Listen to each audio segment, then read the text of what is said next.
1945년 8월 15일 일제는 패망했고 해방이 찾아왔습니다. 혼란스럽던 와중 남쪽의 소작농들은 이상한 소문을 듣게 됩니다. 북쪽의 소작농들은 국가로부터 농사지을 땅을 공짜로 받았다는 소문 말이죠.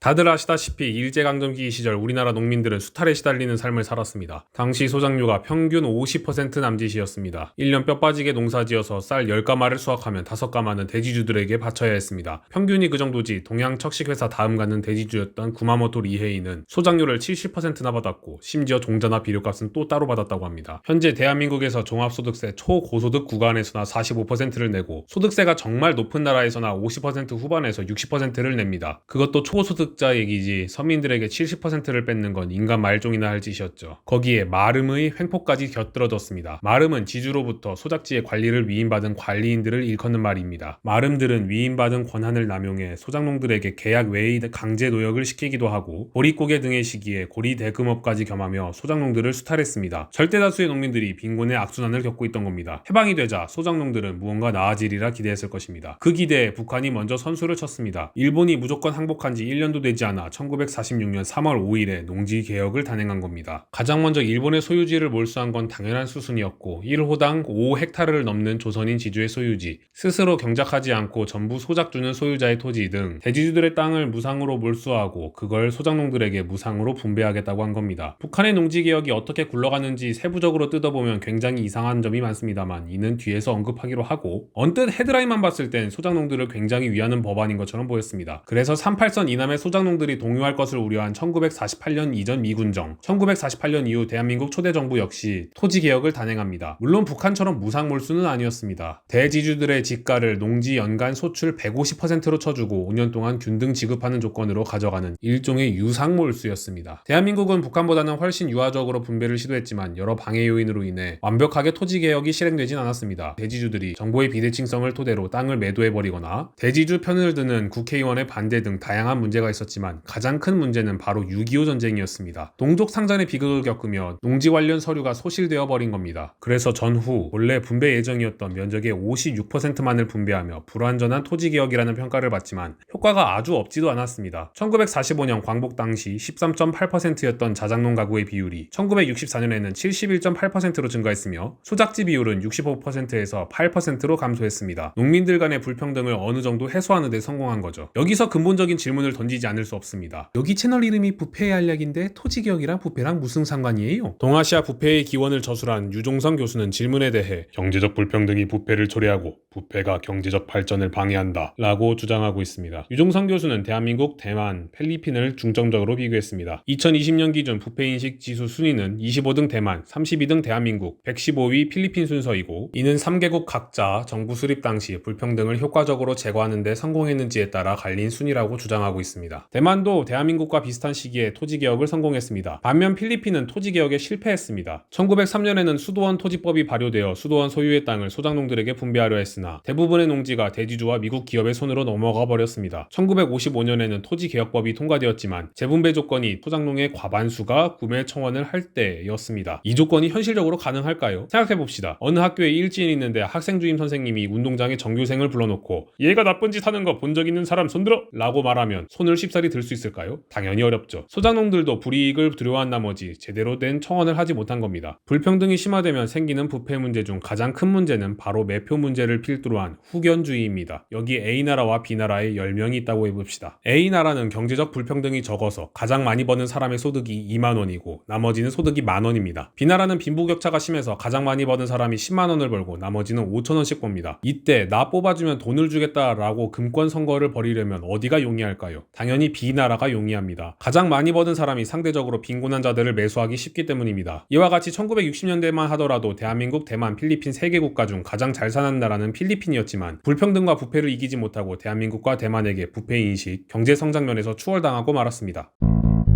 한편 아까 언급한 농지를 무상으로 몰수하고 무상으로 분배한 북한은 어떻게 됐을까요? 말만 무상 분배였지 소장농에게 소유권을 주는 것이 아니라 경작권만 줬습니다. 그럼 그 많던 토지의 소유권은 어디로 갔을까요? 공산당의 손으로 갔습니다. 그 결과 일제 당시만큼은 아니나 당에게 소장료를 30%가량 바쳐야 했습니다. 그마저도 6.25 전쟁 이후에는 경작권마저도 박탈당해 농민들은 집단 농장의 일개 노동자로만 전락하고 말았습니다. 북한과 필리핀의 사례는 불평등을 현명하게 해소해야 함을 시사하고 있습니다. 전 세계적으로 코로나 이후 절대 빈곤율이 급격히 상승하는 지금 해당 사례를 잘 주지하고 있어야겠습니다.